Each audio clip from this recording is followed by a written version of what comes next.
pandemic, with the change in program. I would just start by saying again, it's a pleasure to be here to present on behalf of my director. Thank you for this invitation from PMLC, and just to give recognition to all of the speakers that will come and speak, the development partners, private sector representatives in the room, academia representatives in the room, media representatives, ladies and gentlemen, all protocols observed. So, as I said, I'm going to do this slightly differently. I have a few slides that I want to share with you, just to point to some of the issues that are at the forefront of our minds at the moment as we think about this new policy agenda for Zambia. So, as you are all well aware, I'm sure, in the room, in recent years, Zambia's socio-economic and development prospects have been constrained by, among other things, the COVID-19 pandemic, which we know has adversely affected the lives and livelihoods of citizens.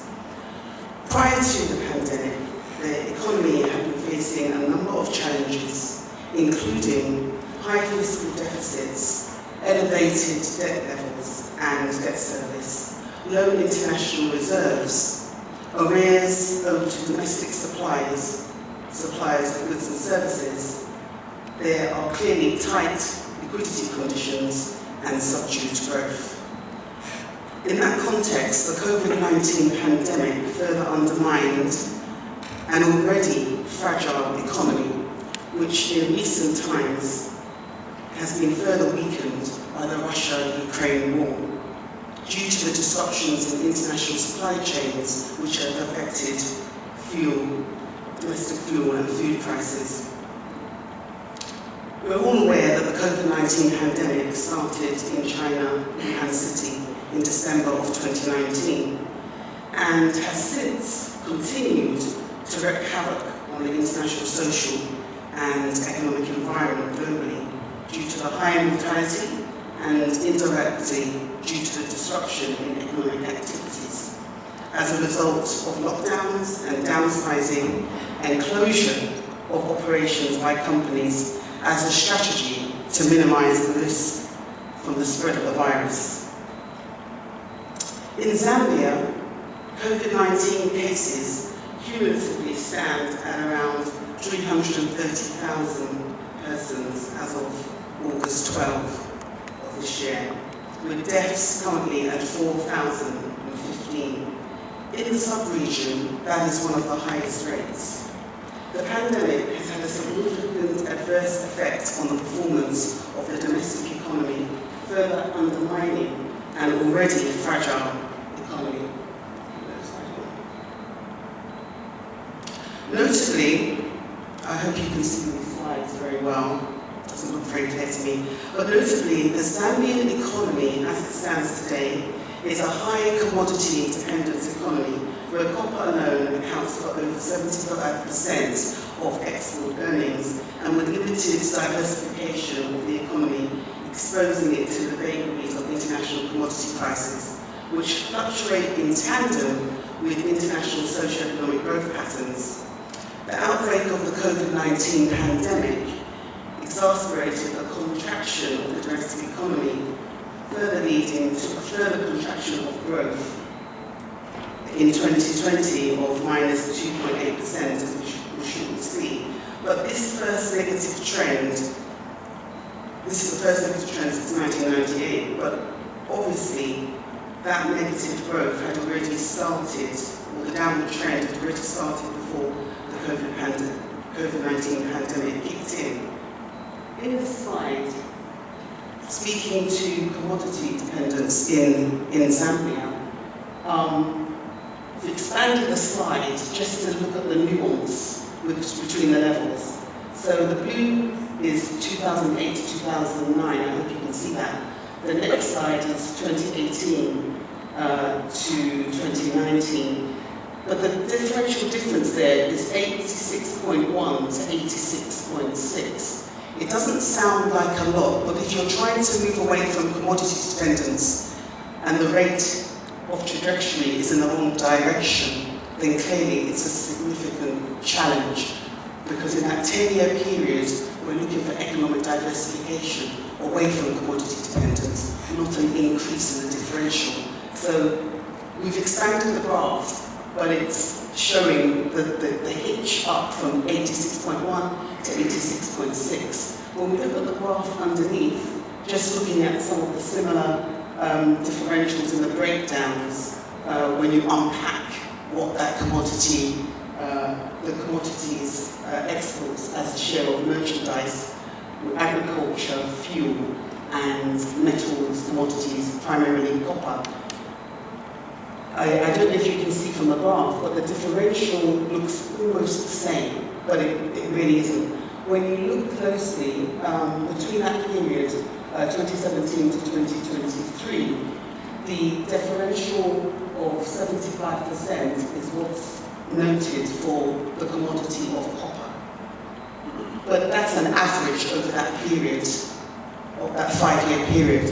When we then look at the 1-year period, 2018 to 2019, just for that 1-year period for commodities, it's hard to pick up on the graph, but it's actually an increase, which is going to, I believe the figure is 75.8%. So the first one was 70.8, the second one 75.8. So when you unpack the statistics for copper, it's taking a larger share of the merchandise exports. I don't know if that point's coming across. And so agriculture is taking a smaller share, because in the 5-year period, it was 14, it was around 15%. When we moved to just looking at 1 year, one recent year, it had moved to 9%. So agriculture had realised a drop of 5%. So it's just to point to this whole issue of commodity dependence. Sometimes when we look at graphs, we don't think that the differential is that big, but when we unpack it, we realise that actually economic diversification is not occurring. So ladies and gentlemen, picking up again on the whole issue around what's happened since the COVID-19 induced recession, GDP estimates at constant prices for the year 2021 show that economic activities grew by around 3.6% compared to a contraction of 2.8% in 2020, which is what I already pointed to.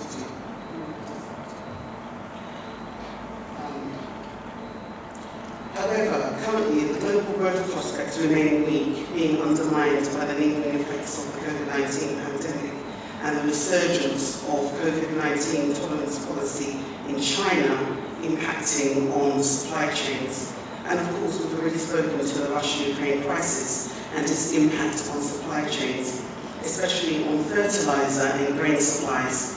We also have the challenge of climate change and its impact on crop farming and the tight financial conditions as major central banks are aggressively hiking rates to combat the surge in inflation, which is mostly driving the cost of living crisis, which is embedded in the 3 Fs, as we call it, food, fuel, and finance.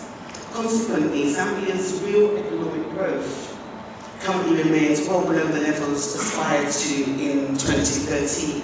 As we can see, the projection in the second graph is a relatively stable conceptualization of what growth is expected to be. However, the great variability that Zambia has experienced is highly contrasted with that and linked to the commodity dependence that the economy actually faces. Of course, the dip we see there is linked to what we've already spoken to in terms of the impact of COVID-19, the dip of negative 2.8%. The economy has rebounded, as we know, and there are some projections suggesting that going forward to 2023, 2024, that there will be a relatively stable pathway. It would be remiss to not speak about some of the issues or the imperative for why structural transformation for Zambia, not uncommon to what we see in a number of other countries in the region. the whole issue of the high levels of poverty and inequality in Zambia definitely remain a cause for concern. The Living Conditions and Monitoring Survey of 2015 indicates that Zambia still ranks among the countries with high indices of poverty and inequality in Africa and globally. This is despite several interventions made in education, skills development, health, water and sanitation, job creation and the empowerment of citizens. However, total poverty reduced to 54.4% in 2015 from 62.8% in 2006. So over that period, there was a drop. But still, the challenge of poverty being a highly rural experience continues. And we note that rural poverty is at 76.6% over that period compared to 23.4% in urban areas. And we also know that overall extreme poverty still remains high at 40.8%, being also higher in the rural areas at 60.8%. The persistently high poverty levels in rural areas were mostly attributed to households' inability to afford agricultural inputs, thus undermining a key source of livelihoods and jobs, low income levels, including savings, and a lack of capital to start or expand our own businesses. And this, of course, is linked to the whole debate around agricultural transformation and the imperative to encourage that shift. Ladies and gentlemen, let me just turn to a really important stage of the analysis, which is this whole discussion around structural transformation and development, and how does that connect to a new policy agenda for Zambia. Given what we know about the current state of the Zambia economy, we definitely recognise, all of us in this room and the stakeholders, the country, that there is a critical need for economic transformation, which should principally be driven by economic diversification and job creation.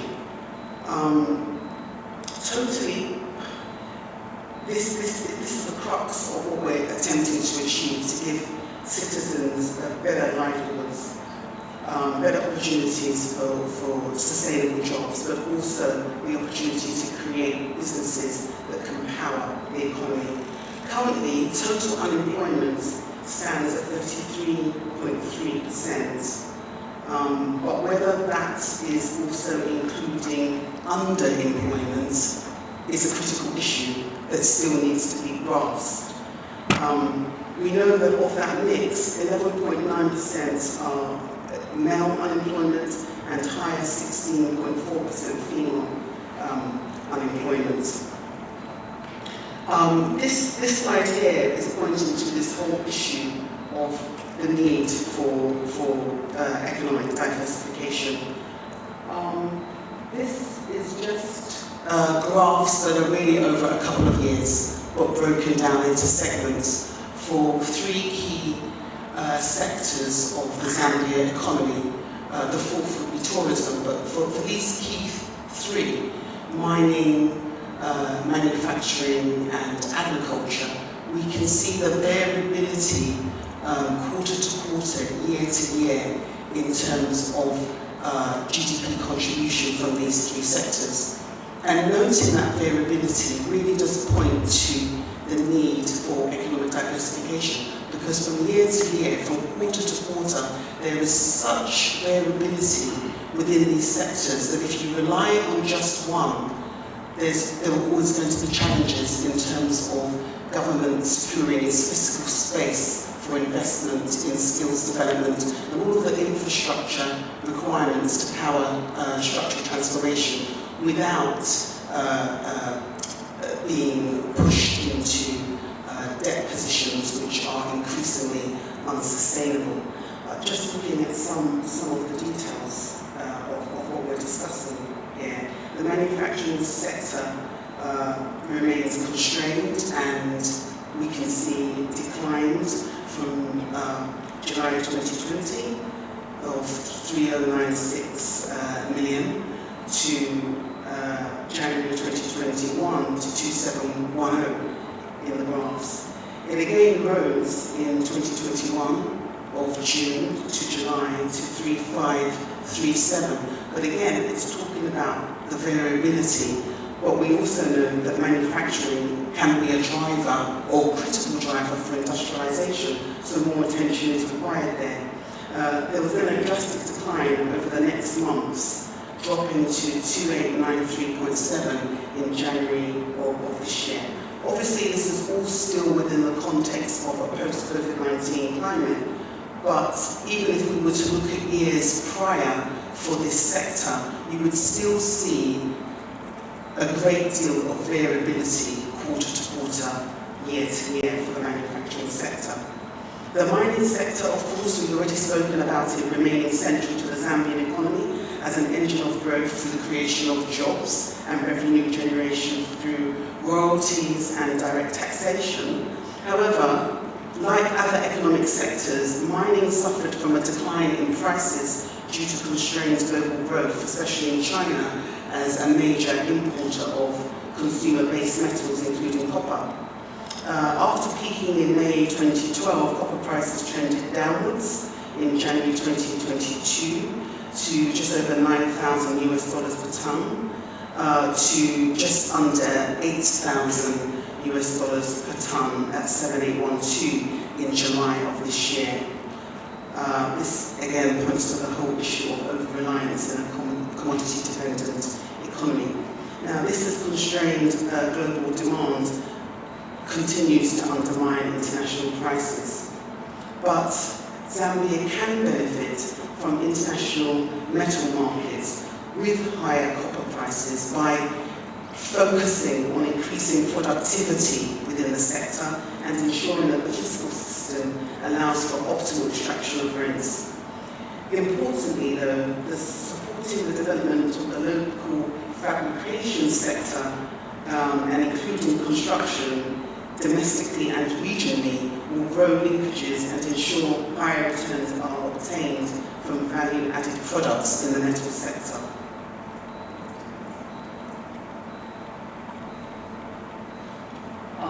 That's just noting what I've already said about the copper prices. So let's talk a little bit about what is a new policy agenda for Zambia, looking at the things that we know are present and also on the horizon. So a new policy agenda would need to focus on skills enhancement, equipping citizens to take advantage of new innovations and the fourth industrial revolution, which clearly Zambia needs to embrace, and I believe that there are movement towards that process, but it takes investment. Definitely the 8th National Development Plan, NDP 2022, and the National Economic Recovery Plan of 2020 provides some solid guides for the new policy agenda post-COVID-19, and these anchors need to be nuanced with levers that address emerging challenges in the digital economy and the wider economy. The 5 strategic areas of the Economic Recovery Plan, namely restoring macroeconomic stability, attaining fiscal and debt sustainability, dismantling the backlog of domestic arrears, restoring growth and diversifying the economy are key. And also the issue of safeguarding social protection programs to provide a holistic platform to support economic recovery and ensure sustainability needs to be at the heart of that process. The theme for the ERP on restoring growth and safeguarding livelihoods through macroeconomic stability, economic diversification and debt sustainability further underlines the importance of ensuring that the macroeconomic fundamentals remain sound, as well as make strides towards diversification of the economy. Similarly, the 4 pillars of the 8th National Development Plan complement the ERP through the 4 pillars of transformation. That is economic transformation, job creation, human and social development, environmental sustainability, and the creation and sustenance of a good governance environment. I think we all agree everything stated there is critical, but it's that what's going to power change and actually realise the vision of the NDP 2022.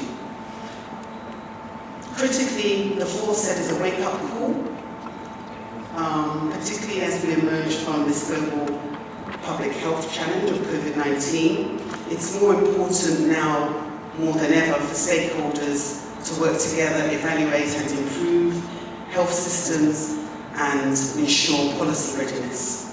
Economic resilience to external shocks is imperative, and research and technology development, economic diversification is imperative for resilience to current and future shocks, as already spoken to. You will agree with me that industrialization can underpin economic diversification, create sustainable jobs, raise levels of income and help address inequality. Economic diversification requires the creation of an environment that supports and sustains industrialization, including benefication and value addition and the development of value chains and export of high-value added products.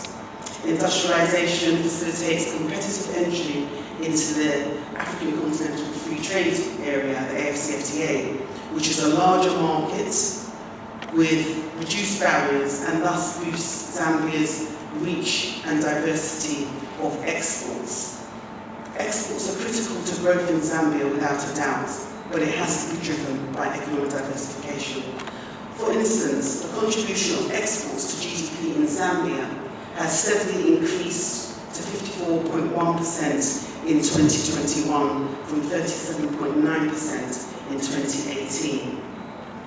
Admittedly, Zambia will benefit from the AfCFTA, which provides opportunities to diversify exports and export markets, increase earnings from traditional and non-traditional exports, as well as improve the competitiveness and the reach of the services sector and deepen sectorial linkages through national and regional value chains. Ladies and gentlemen, as you are aware, the AfCFTA will connect over 1.3 billion people across 55 countries with a combined GDP value of 3.4 trillion. And through trade, job opportunities and production is expected to lift over 30 million people out of extreme poverty by 2035, and also to contribute to addressing the challenges caused by COVID-19.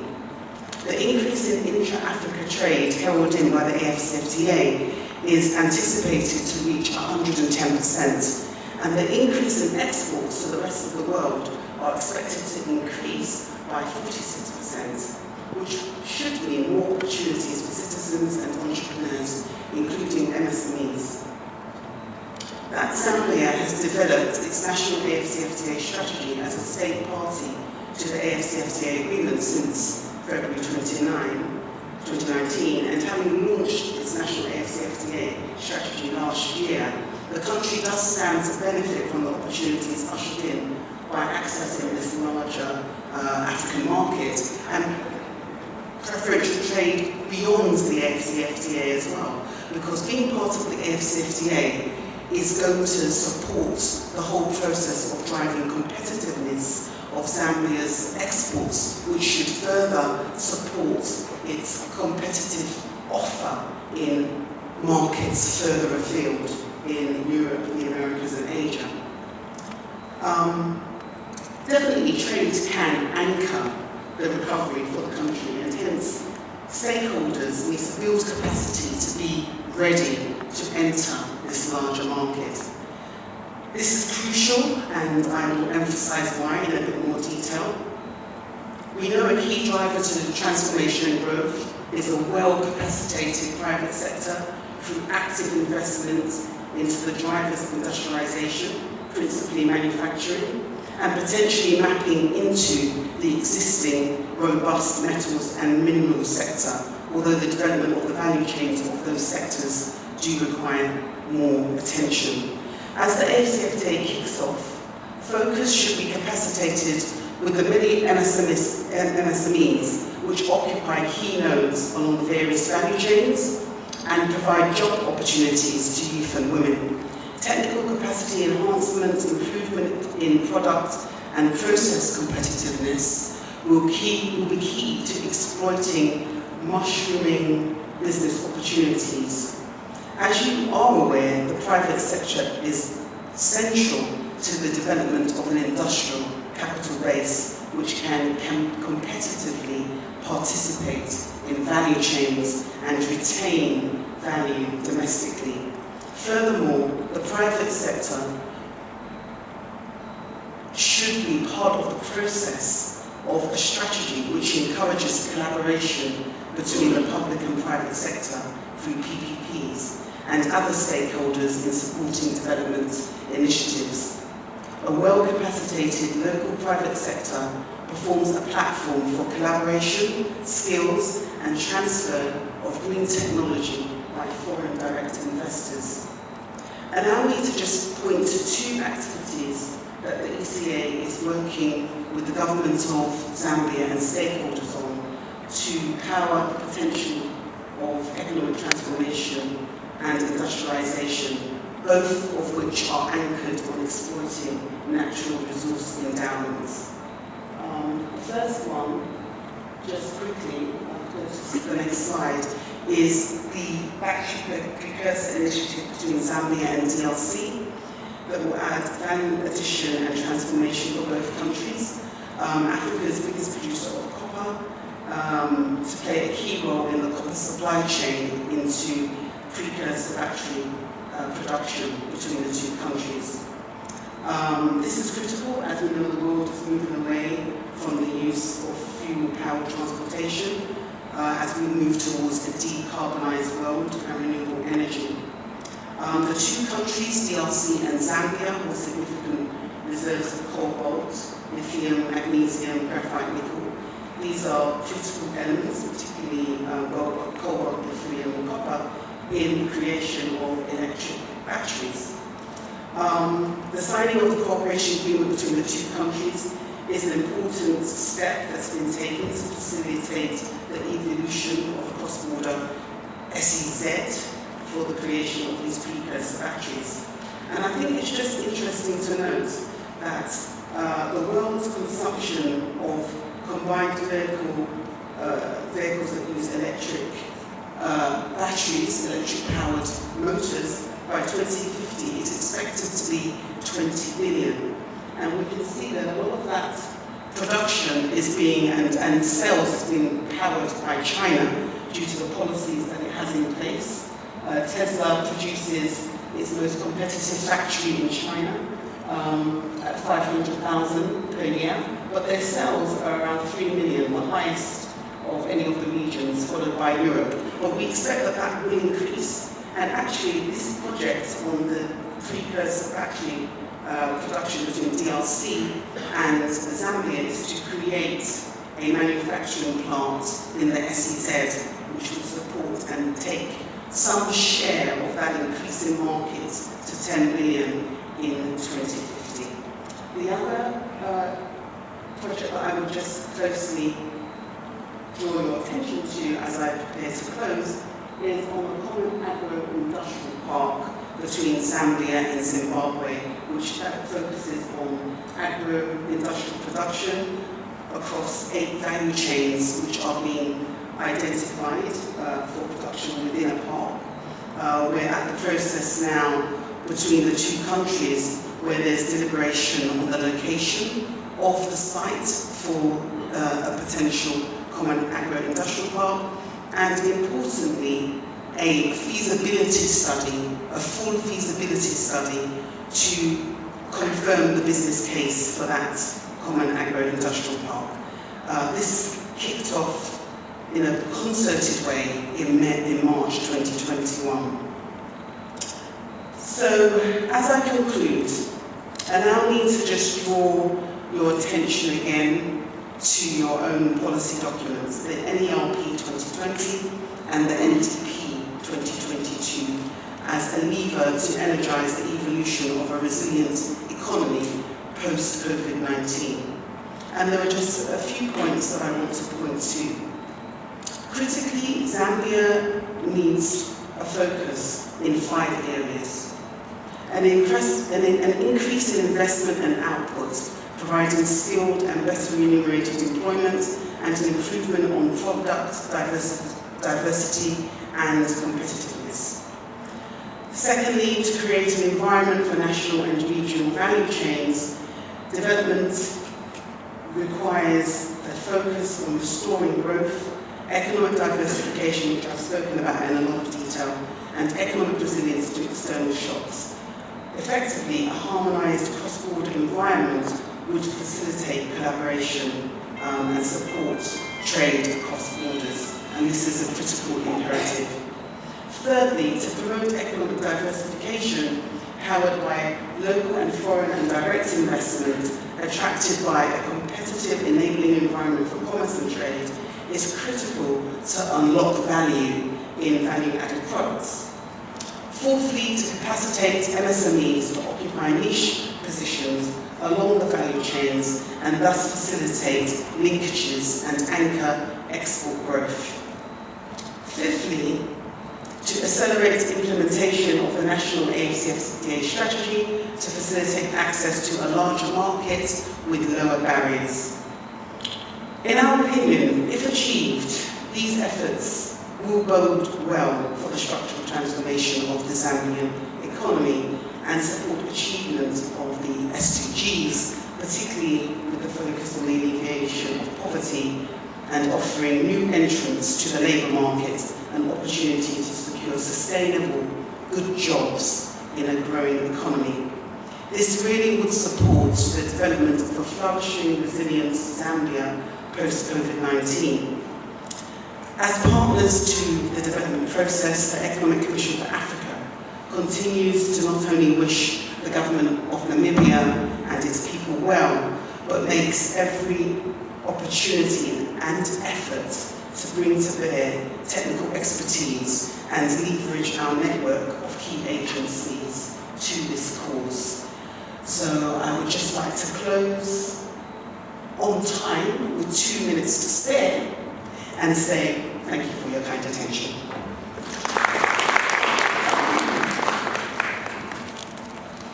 Thank you very much for that elaborate and very insightful presentation. We all followed carefully.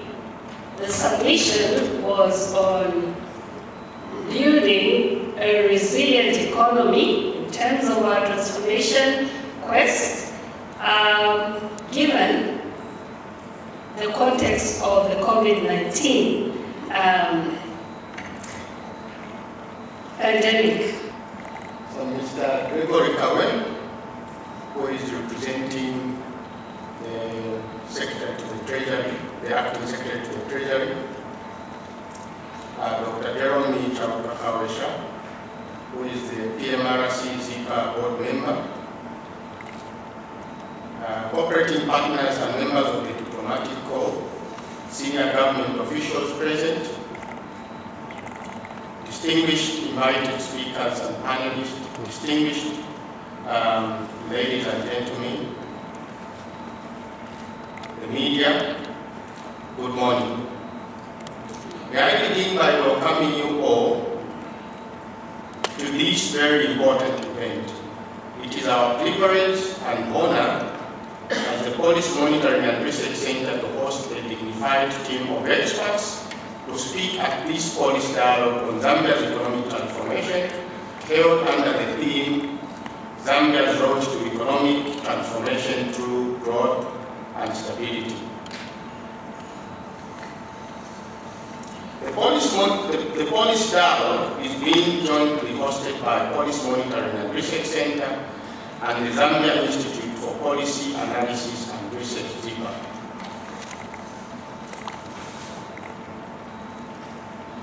The policy dialogue aims at bringing together development practitioners and specialists in various social and economic fields to discuss and build a common understanding that will establish additional expert strategies and propose reforms necessary to transform the country's development trajectory. Realizing the adverse impacts of Zambia's debt coupled with the negative impacts of COVID-19 and climate change has had on Zambia's economy,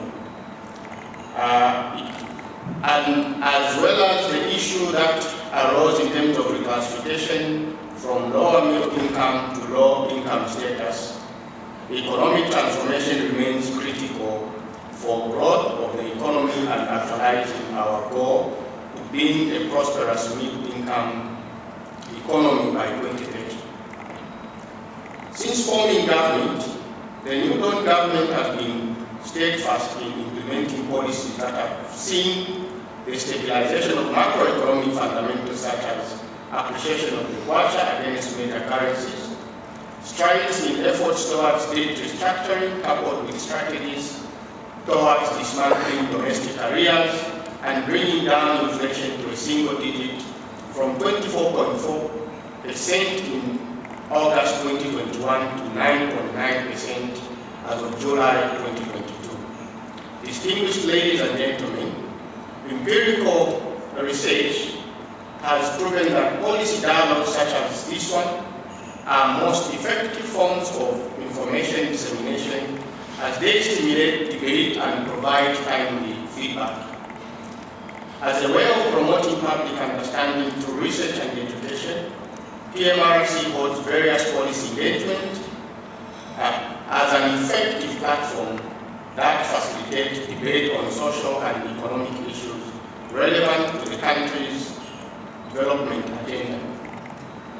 Leveraging on partnerships with like-minded institutions, PMRC has partnered with ZIPA, who have played a critical role in providing sound recommendations to challenges facing the country. In this regard, PMRC endeavors to strengthen its partnership for the betterment of our country in order to contribute to the development of the nation. Distinguished ladies and gentlemen, it is my sincere hope that today's dialogue will give expert insights into the challenges facing Zambia and the adequate mitigation strategies to spur economic growth for the betterment of the livelihoods of our citizens. This policy dialogue is also aimed at bridging the information gap between citizens and government programs. In keeping with our mandate to promote and encourage informed public debate on social and economic policy discourse, PMRC will continue to endeavor to host such platforms aimed at providing an understanding of the strategies put in place by government to spur economic recovery and growth. As we listen to various speakers today, I wish to urge the general public and the media to engage in dialogue and widely disseminate the knowledge that will be shared for the betterment of our country. Distinguished guests of honor, speakers, members of the diplomatic corps, ladies and gentlemen, I am truly honored that you responded to this call to attend this important event. I wish to welcome you all to this insightful policy dialogue. It is my hope, and indeed the hope of our cooperating partners, that Zambia shall effectively develop sound strategies and implement lessons from this policy dialogue.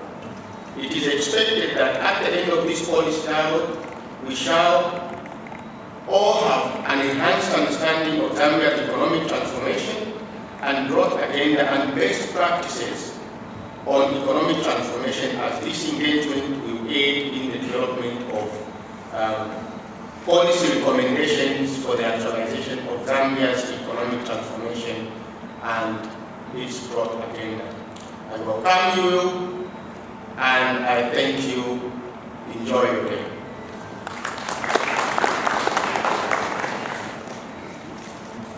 Mr. Mwamba, thank you very much. Immediately, I will now direct the attention of the entire House. The welcome remarks will be virtual, and the system is already on. Dr. Kawashal, welcome. Thank you. Honorable Minister of Finance, Dr. Stumbekom Sokotwane, Member of Parliament, Permanent Secretaries, other senior government officers, PMRC Director and Management, may I simply say all protocols observed. We would like to recognize further the presence of cooperating partners that are here with us and the press. Good morning. It is an honor and privilege to welcome all our distinguished speakers, panel discussants and participants to the PMRC and ZIPA Policy Dialogue Forum. We are pleased to host a distinguished gathering of experts to share insights on Zambia's economic transformation program under the theme Zambia's Road to Economic Recovery through Growth, Jobs and Stability. The Policy Dialogue Forum, being jointly hosted by the PMRC and ZIPA, is a joint initiative and vision for the think tanks to galvanize and present evidence-based research on Zambia's economic policy landscape and other aspects.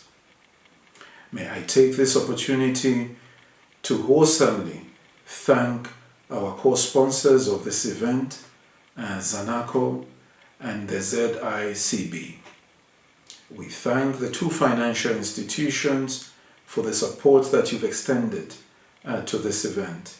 It is a noble cause that will see Zambia actualize the effective implementation of the economic transformation program through our contributions. We are indeed delighted by your gracious support, I must re-emphasize.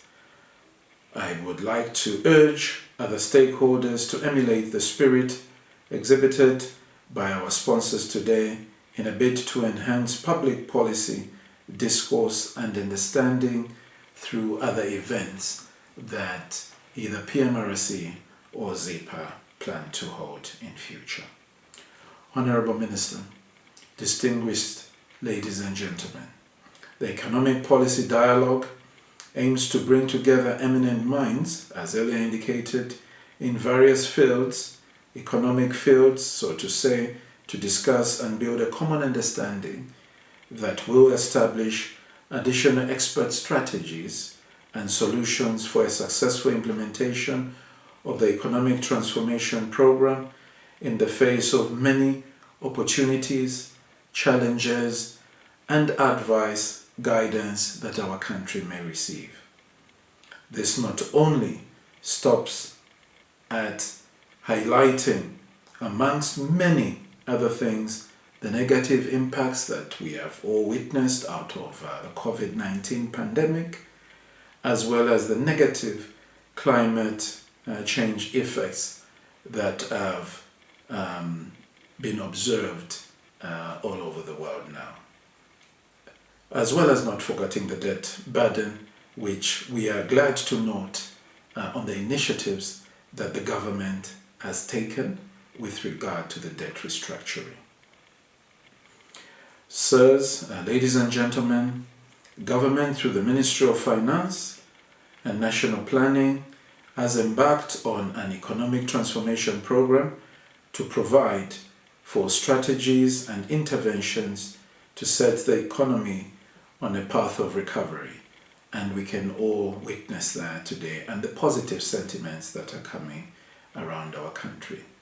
The government's transformation agenda outlines strategies designed to re-establish from negative growth, reduce inflation and interest rates, as well as fiscal debt issues.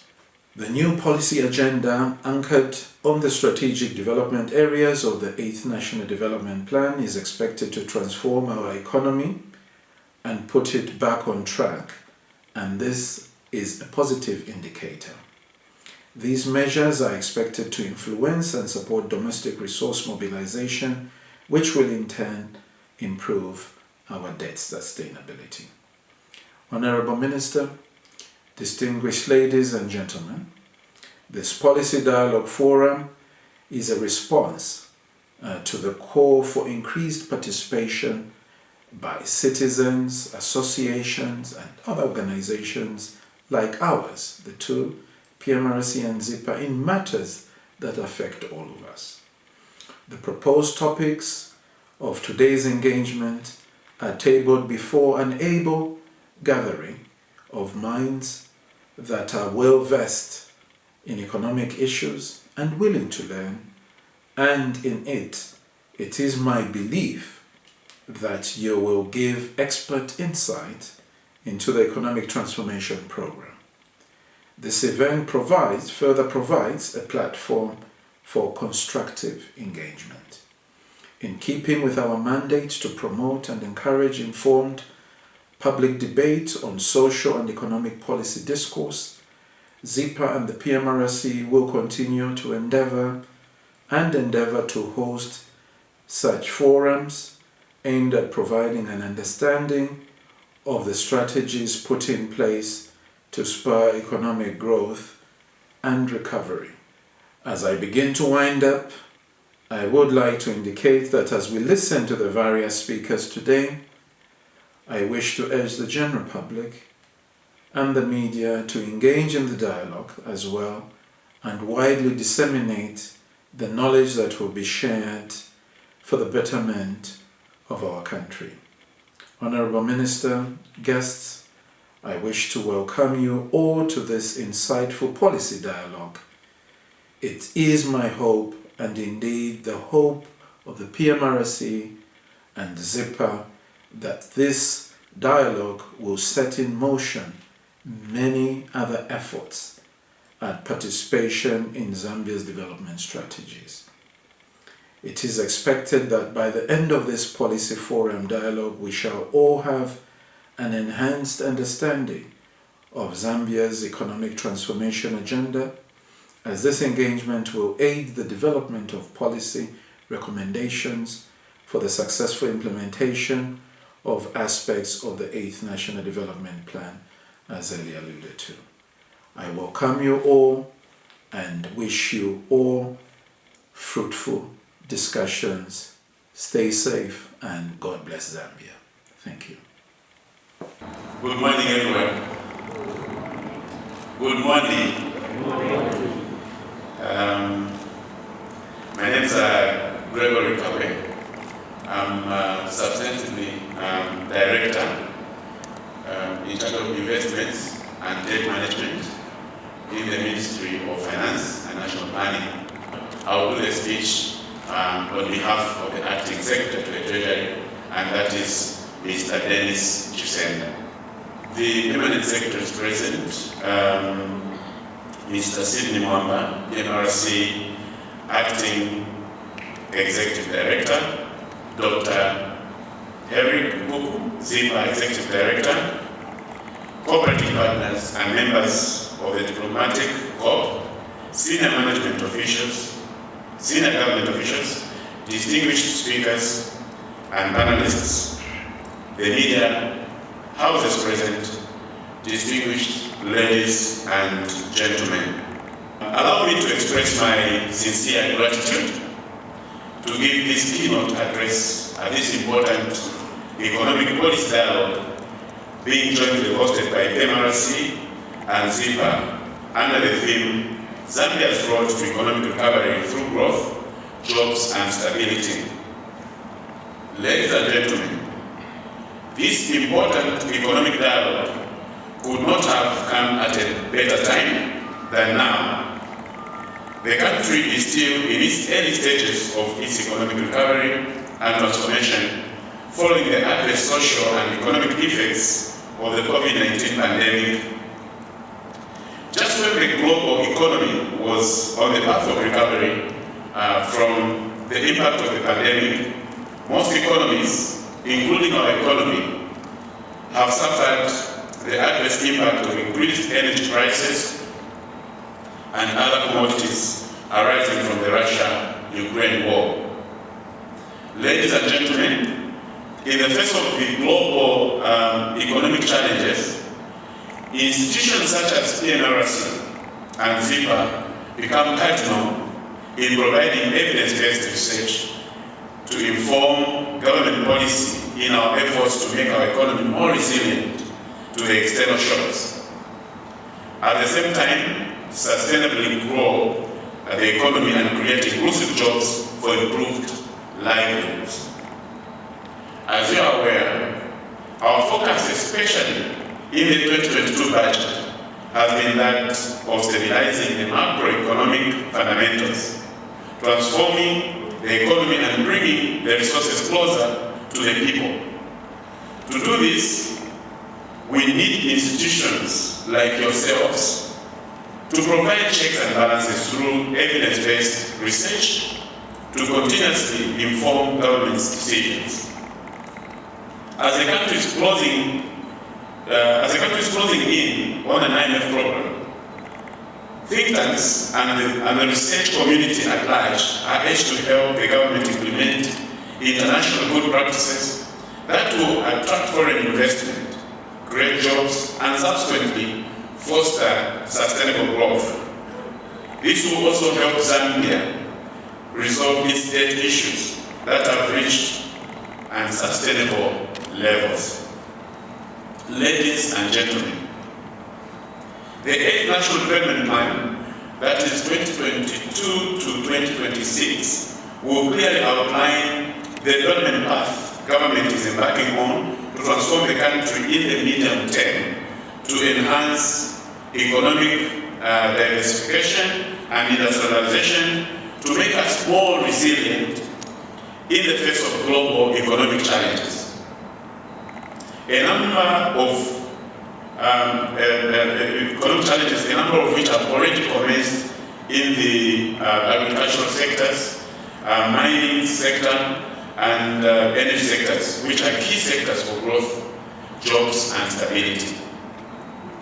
In this regard, I'm delighted and wish to take this opportunity of being here to employ you, the think tanks present, to look at the 8th National Development Plan and explore opportunities for collaboration, especially in the area of research.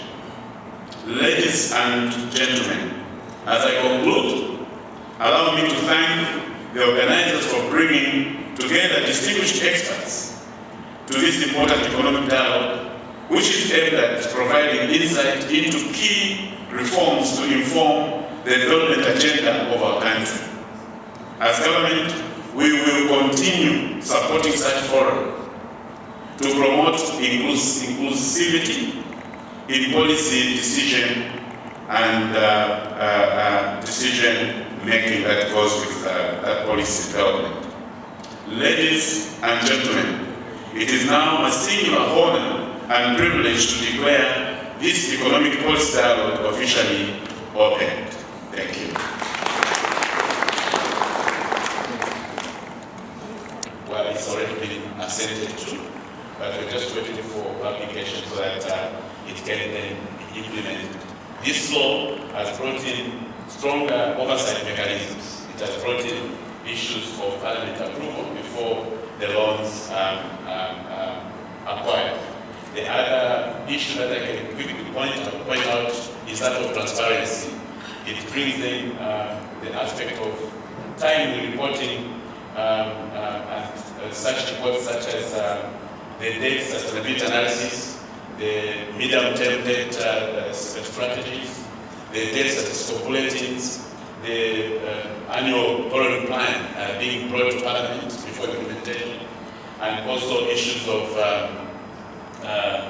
any amendment or any adjustment that has been made to the annual borrowing plan being brought to Parliament. So for the MTDS, the medium-term debt strategy, this will be publicized on time as prescribed in the law. So we expect that with the introduction of this law, we expect more oversight, we expect more controls around contraction of debt. And where you see the MTDS is actually giving a longer period in terms of what government plans to do in about 3 or 4 years in terms of borrowing and stuff like that. So we expect an improvement from that perspective. Then coming to what Mr. Habai had raised, I want to concur. The IMF program is key in the debt restructuring process. Why it is key is that it will act as a middle point in our negotiation with the creditors.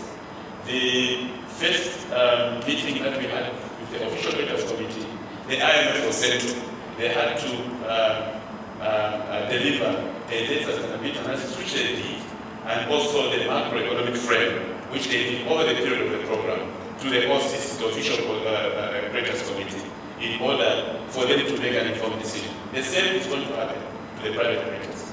And we're quite optimistic that because of the transparency and the information that we're going to share with the other creditors, we're going to achieve the adjustment that we require. Now, critical of what we expect in terms of debt sustainability, we are talking of the present value of the debt at the time that will be restructured. So we'll be looking at the future. Then we make adjustments to what is existing now to ensure that we have the present value that we can accommodate within the revenues that we have as a country. So we have options.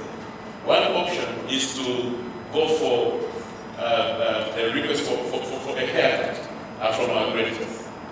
The other option is to elongate, to extend maturities, and also agree on interest payments or reduction of interest, or a combination of all these options, so that we achieve the present value that is going to accommodate the actual relief that Zambia requires in order to be sustained. So at the time that we'll be concluding the negotiations of debt restructuring with these creditors, we will ensure that we come within the numbers that we can accommodate in any particular year, and therefore we will even review the debt service, because then the numbers that we have agreed upon will fall within what Zambia can afford in terms of debt service. I thought I should just clarify that point. Thank you. Okay, so we're banking on the new law to help us manage debt, but we know that we've got good laws in place that no one obeys. So what's the guarantee that we'll be able to effectively adhere to the new law when it comes to the economy? Let's just think about it. Mr. Mbaye, minutes, your reaction? Thank you. So what I do see as two shortcomings within our structure that are speaking to us having to get to a point where our debt is sustainable is firstly is our governance structure. Our governance structure as to how we contract debt is that the Parliament is supposed to provide the oversight. And unfortunately, what you do find with our parliamentarian is that their choice of what they choose in terms of an act is not dependent on what is in the best interest of the country, but what is in the best interest of the party. I think they've got this structure where they have to support their party position rather than the position of what the bill is bringing. And I think they need to start to realize that their first point of call is that they are responsible to the constituents rather than the party. And this is the challenge, that even when we bring a bill in Parliament for us to be able to contract a debt which is above our threshold, it is still approved because it's a party-aligned agenda, is the first one. So we need to strengthen the oversight. You also do find that the Minister of Finance can contract debt without actually going to Parliament under certain conditions. This is a very big anomaly in terms of our position. The second one is that our debt position must be aligned to our economic agenda. So the first area that we must start is, what is our 30-year strategy in terms of our economic agenda? And then from this 30-year strategy, we can determine how much resources we need to be able to attract to achieve that goal. And then this speaks to how much of that we actually have to contract as debt. It gives us a very clear line as to where we're going to get the resources to come and where we're going to get the resources to actually repay, which we seem to have only short-term strategies. Medium-term strategy is a 2-year strategy, but also we find that every term of government, anyone who comes into office can decide to spend as they want to spend depending on what their strategy is. We need a national strategy for which a party which comes into office is obligated to follow, and we know what debt we're going to be carrying to be able to achieve this. Thank you. I think that as opposed to looking at it from the debt sustainability, which I know is pretty poor. Let's also be mindful of the fact that we went out there to the international capital markets, for example, and we went and borrowed funds. The question is how will these funds applied? We will not be having this discussion if these funds were applied to projects that we self-dated, because then by now the project would have actually paid the debts themselves. So I think, concurring with what my fellow panelists have said, it's very important to have clear-cut governance structures that drive the right accountability. It's like you come to a bank and I give you a loan for a project. I expect that your project should be self-liquidating, you should come up with some sort of a cash flow structure. That will then reduce the burden of default. That's number one. But the second point of all, I'd also like us to be very open-minded. We're in a crisis situation and solutions are table. And also to understand that any economy has an array of different classes of people.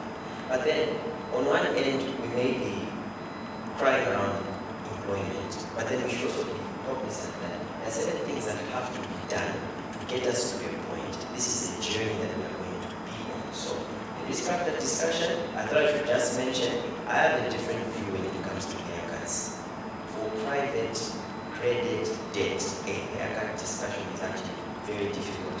Imagine you work for 55 years and you get your pension. And with your pension, you go and invest in a facility. And then those monies are not applied correctly. And those people that do not apply those monies correctly come back to you and ask you to say, you know what, you lend me 10 million. Can I give you 6 million? Because a haircut means if I owe you 10 million, you tell me you can't pay me 10 million, but you can pay me 6. How easy will it be? So it still points us to the governance structure having the right, but we need the same, we need a correct mindset shift, and we need to work together, because this is not time for us to start pointing fingers at each other and say, you are the one that caused this. We're already in a crisis, and crisis times call for solutions. So what is the solution? We're looking to the IMF, and like I did mention, the IMF is going to open doors. On one end, that all these governance issues are being sorted, the economy will be growing. As when the economy grows, there will be employment. When the economy grows, the livelihoods, all those benefits will then trickle to the average person. But until that then happens, it will be very difficult for us to directly go and deal with the social aspect. So it's a balance. You already have the World Bank that is committing close to 900 million. What is that money for? Well, the World Bank is very clear about how they deal with social issues. So those are social needs. So these things are being dealt with simultaneously. And that's why I said I would like for us to have an open mind and understand that there's so many moving parts. But I think kudos that there are steps that are being taken. So, and these steps are long term. So let's not think short term. It's in the long term. And in the long term, the governance policies that are being suggested will ensure that we never fall back in this type of situation. Thank you very much. Thank you.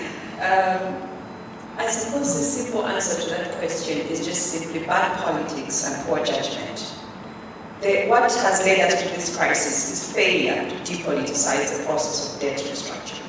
And even this, when we even talk about refinancing, a lot of it is still dealt with on political lines.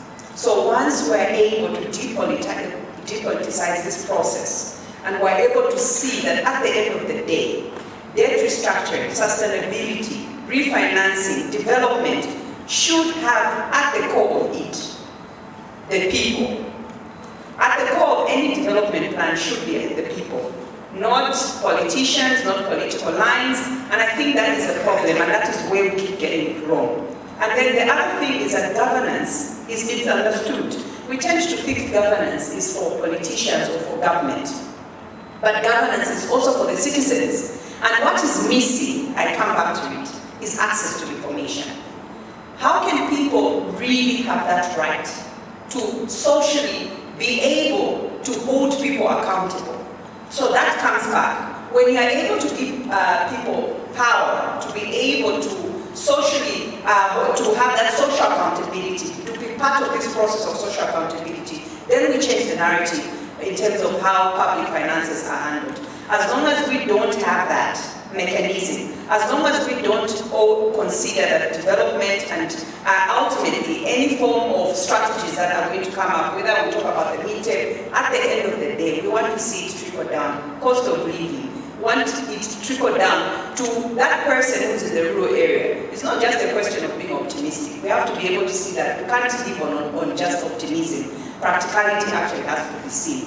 So beyond political intentions and commitments, we need to depoliticize the process and begin to understand that governance is for everyone. Governance is not just for government and politicians. Thank you. Thank you very much. A big hand to the panelists. So my name is Tobias Musonga. I'm Director of Planning at the Ministry of Mines and Mineral Development. I think that story, we're all aware that Zambia possesses one of the world's highest grade deposits of copper, and we are currently ranked 7th in terms of copper production on the global stage, and 2nd in Africa, bypassed by DRC. We currently, from the copper perspective, contribute 70% of the country's foreign export earnings.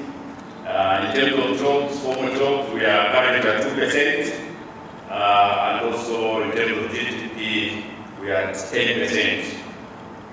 Of course, we are endowed with other mineral resources such as cobalt, manganese, silver, gold, iron, lead, zinc, and mentioned, including development minerals, phosphate, for instance. And of course, we are recognized as one of the major producers of gemstones such as emeralds, tourmaline, aquamarine, and amethyst. That's just highlighting in terms of the potential from the base metals perspective, industrial minerals, which are critical in terms of construction, gemstones, and minerals, which we are currently exploring for as a country, and also precious metals. I may not go through the list, but I think most of us are aware of that potentiality as a country. Just a bit of some map in terms of the presence of minerals. You can see the concentration in the copper belt, somewhere there in Fuanama. There are precious minerals in Rundazi. Basically, you find deposits, heavy deposits of even gold. And also, just to highlight that mining remains as one of the key economic activities Zambia can leverage to bring its economy back on the growth trajectory. The mining sector also presents several opportunities for investments, and obviously through the various value chain, local and international investors welcome. That's just to highlight in terms of how we are sitting and the numbers. So you notice that small-scale mining licenses, we are about 523. The challenge we have is that along the way, some rights orders drop off because of inactivity. So basically, that's where we are. The non-mining rights also, trading permits, import permits, as it were. So this is where we are sitting in terms of the database. What is the current policy framework? Government in 2013 formulated the Minerals Resources Development Policy, which was anchored on ensuring a vibrant private sector and also a public-private-led mining sector, with a view to contribute about 20% of the GDP. Of course, the question is, are we there? More so that currently there are processes to review and formulate a new policy. just to highlight that some of the policy objectives in the current policy is, of course, to attract investment from within the country and outside the region, especially in exploration, because there's a strong correlation in terms of exploration and new mines. If you have not invested much in exploration, it therefore follows that you have difficulties to set up new mines. Also, this policy seeks to empower Zambians so that they participate in the minerals value chain at whatever level, either at mining operations and in the processing aspect. The policy also sought to play a role in terms of being integrated in the domestic economy.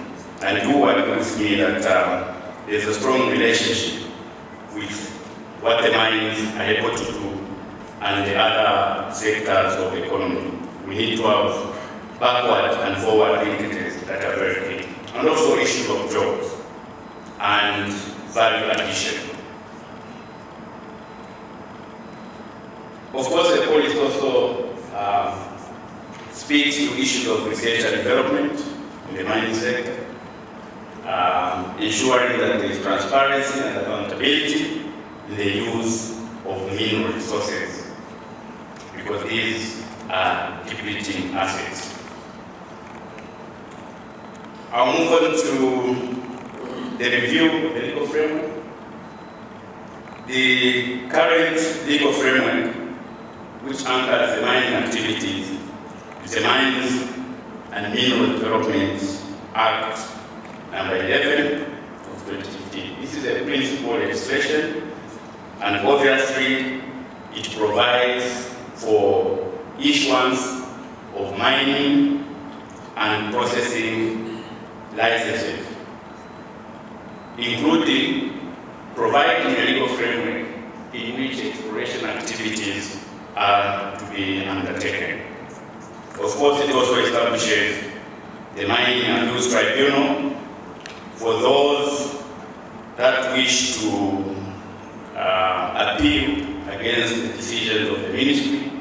There's a Mines Tribunal which looks at their issues. Of course, the Act takes into account international best practices and ensure that there is leverage from the mining resources for the development of this country. Zambia also strives to international principles of transparency and accountability in the use of extractive commodities. So this piece of legislation has embedded this aspect. Of course, I talked about mining rights, licensing, large-scale and artisanal and small-scale mining rights. But it also emphasizes on issues of environmental protection, health and safety, among others, including the mineral royalty tax. In terms of some of the key provisions in the Act, I would pinpoint Section 12, which allows for exploration for minerals for individuals at artisanal level or companies at large-scale mining operations, and including processing licenses or gold panning certificates. Of course, there are also safeguards in terms of who do not qualify for a mining right, but basically those are pretty, I may not go into those issues as of now. But of course, I need to stress the importance of environmental management, which the piece of legislation has ably articulated, that you cannot start operations in terms of mining or exploration without an environmental impact assessment, just to highlight the effect of your mining operations or exploration. So without that aspect, you cannot commence mining operations. Section 13, which is also very critical, provides for issuance of exploration license and a mining license. Obviously, exploration is when you are searching, but from there you can now upgrade to a mining license once the operations are in full gear. This legal framework also provides for non-mining rights for those of us who want to venture into processing of ores or rocks that come from underground or surface, and also a trading permit. It provides for that. The export permit and also gold panning certificate. Section 20 is very critical because it provides for affirmative action that any mining right order, exploration, or the actual mining operation should give preference to goods that are manufactured locally and services that are manufactured locally, or local firms should be given preference.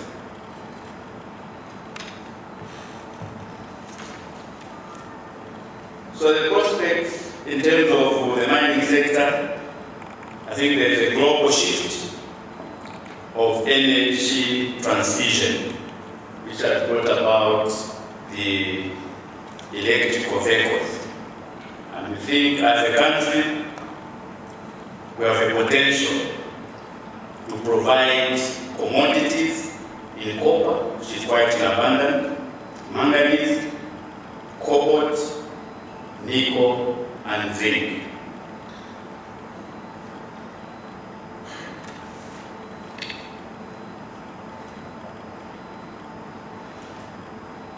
Let me stress that the mining policy and legal framework really presents opportunities for growth in the mining sector. One, because investment from both local foreign investors in exploration and mining is engendered in Section 12, 13, which are quite instructive. It also promotes partnership between local and foreign investors, and also seeks to promote value addition. And like I said, there's also an affirmative action to ensure that local people participate actively in the mineral resources value chain, as provided in Section 20, especially the artisanal and small-scale mining. I must emphasize that in Section 29, artisanal small-scale mines are meant for Zambians only, and gold panning also is exclusive to Zambians.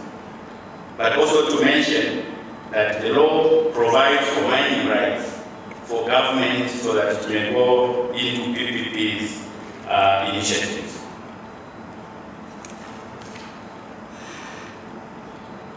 The prospects, obviously flexible mineral royalty that takes into consideration the mineral type. So they are segmented according to the type of minerals that you are able to engage into.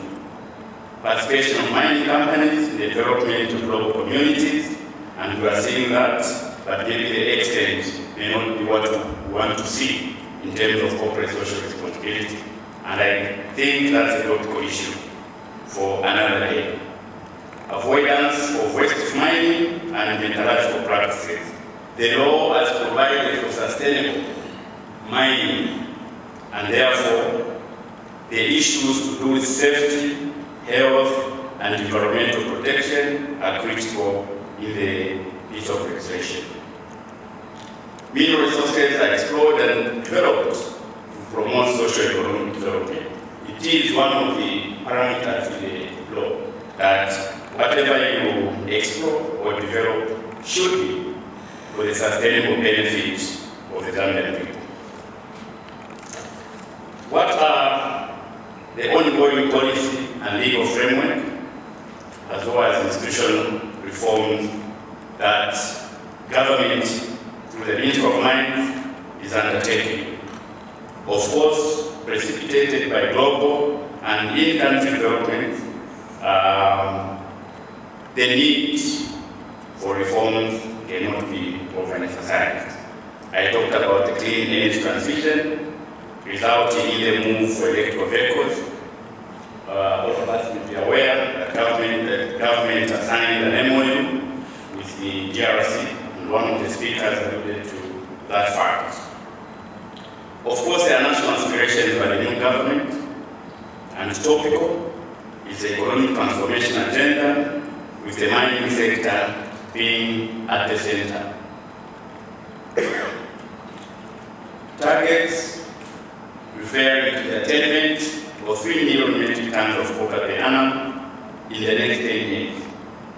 So this has also engendered government to make sure that we undertake policy, legal, and institutional frameworks that will be able to speak to the national aspirations. Of course, the appetite to reorganize the artisanal and small-scale mining sector.